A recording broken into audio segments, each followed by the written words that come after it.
कौन है बे? उठी, सूरज सर पे चढ़ गई बा। अच्छा 5 मिनट तो नहीं आओ। रहुए ना कहले रानी कि सुबेरे मीटिंग में जल्दी जगा दिया। अरे हाँ, हम तो भुला गए रनी। ठीक कहलू, तू जगा दिलू। उहे तो का तू उहे तो कल लगवले रही। जब देखा उहे तो कोनो काम बता। खाला खाना पीना बनाए के बा, सुते के बाद दिन सुता रहा दिन। आज रहुआ के हम बतावत नहीं कि हम दिन भर का करीला। प्रियंका, ए प्रियंका, हाँ, ए हमार मोजा उजा कहाँ बा? अरे वही जे अलमारी के नीचे देखी ना। आ कपड़ा बेड पे निकाल के रख देले बनी, पहले जाई नहाई। बा ठीक बा।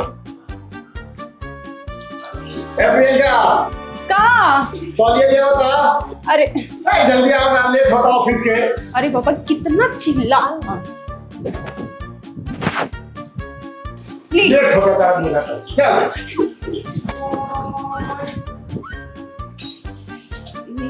जाएगा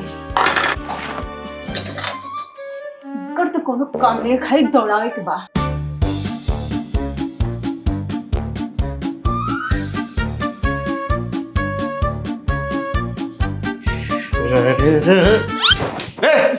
पागल हो गए बड़ू का? दहिए पे झड़कू। कपड़ा कहाँ बा? हे का बलुकत नहीं खे। और कपड़वे पे झाड़ तरू।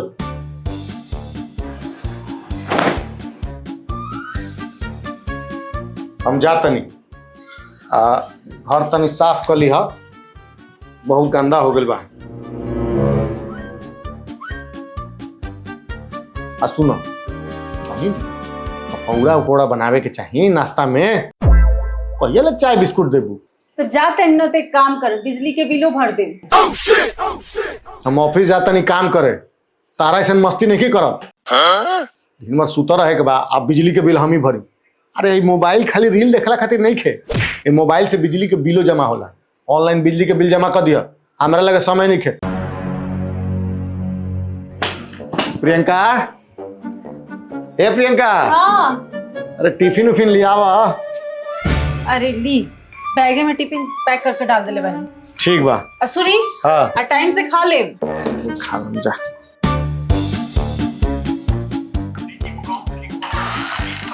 अरे यार, बड़ा थकान आज हो गई ऑफिस में। आज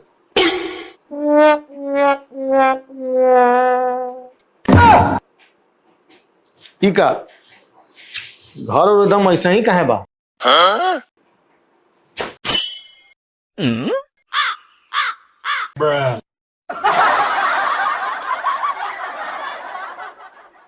पकौड़ा उकौड़ा कहाँ बा?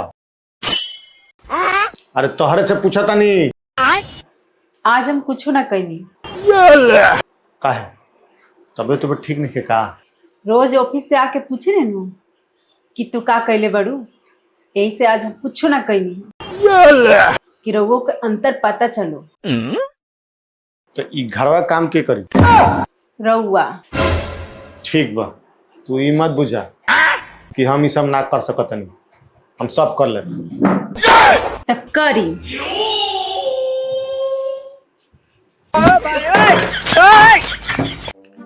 बाप रे, आधा घंटा में तो हमार हालत खराब हो गई। बेकार है, हम बोल देनी है कि तू क्या करे लो।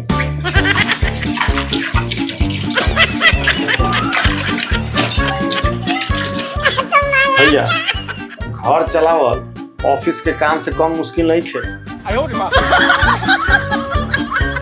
अब बुझाई लो कि मेरा दिन तो कोनो संडे ना होला। हाँ। दी हम धोई और जाई हम चाय बना के लिए आते। अच्छा,